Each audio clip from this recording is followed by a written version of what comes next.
La cinquième habitude des personnes résilientes, c'est qu'elles ne s'en font pas pour rien. Et là, je dois vous arriver avec un exemple personnel, une anecdote personnelle. Moi, j'ai la chance d'être né une année où j'ai toujours su mon âge.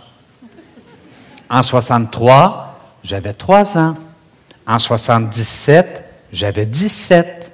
En 88, j'avais 28. C'est facile, pas besoin de cours de comptabilité. Alors, laissez-moi commencer l'anecdote. En 67, alors que j'avais... On recommence ça plus fort. En 67, alors que j'avais... Mes parents ont divorcé. Et c'était le début de la mode. Je veux dire, dans ma famille, on était les premiers. Mes 2 frères, ils les ont envoyés chez des tantes, et moi, ils m'ont envoyé à l'avenir chez ma grand-mère psychopathe.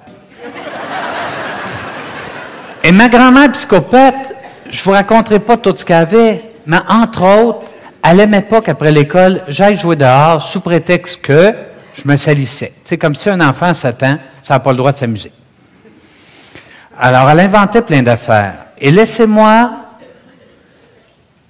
vous laisser deviner qu'est-ce qu'elle a inventé pour pas que j'aille jouer avec mes chums à l'automne de 70, alors que j'avais... Le FLQ va te pogner. À l'avenir, on était 800. Mais le soir, elle me montrait ça à la TV, elle disait « Garde, garde, garde, il y en a pogné un autre. » Je me disais « C'est vrai, crosse la porte, je dois être next. »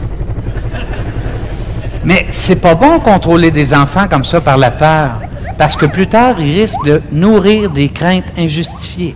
Je tenais cette conférence-là à un moment donné au musée que sur les plaines.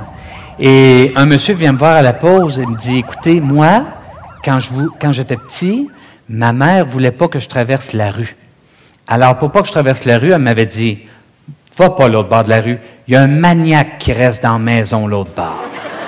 Et là, elle m'avait expliqué tout ce que les maniaques font aux petits gars. Eh bien, aujourd'hui, j'ai 50 ans, et quand je vois une maison jaune, j'ai la grosse chair de poule, puis j'angoisse. Encore. On fait pas ça. On fait pas ça. Faites-le pas. En tout cas, terminons l'histoire. En 1972, alors que j'avais... Ma mère gagne le procès, on retourne vivre à Drummond, au centre-ville, pas loin du parc Ouidiat. Et même elle, qui était quand même une mère de famille, quand on partait pour l'école le matin, au lieu de nous dire « Bonne journée les enfants », elle avait tendance à laisser entendre que ça l'irait mal. Et là, je vais vous dire ce qu'elle nous posait comme question, et vous lèverez la main, tous ceux à qui ça arrivait. Elle nous regardait dans les yeux, puis elle disait « As-tu des shorts propres? » Levez la main, ceux qui se la sont fait faire.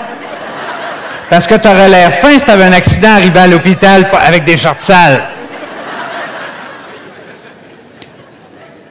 J'ai lu un livre là-dessus, il y a 3 ans, et laissez-moi vous dire que c'est cave, parce que quand tu as un gros accident, c'est la première place qui se salit, ça donne rien de partir avec du propre.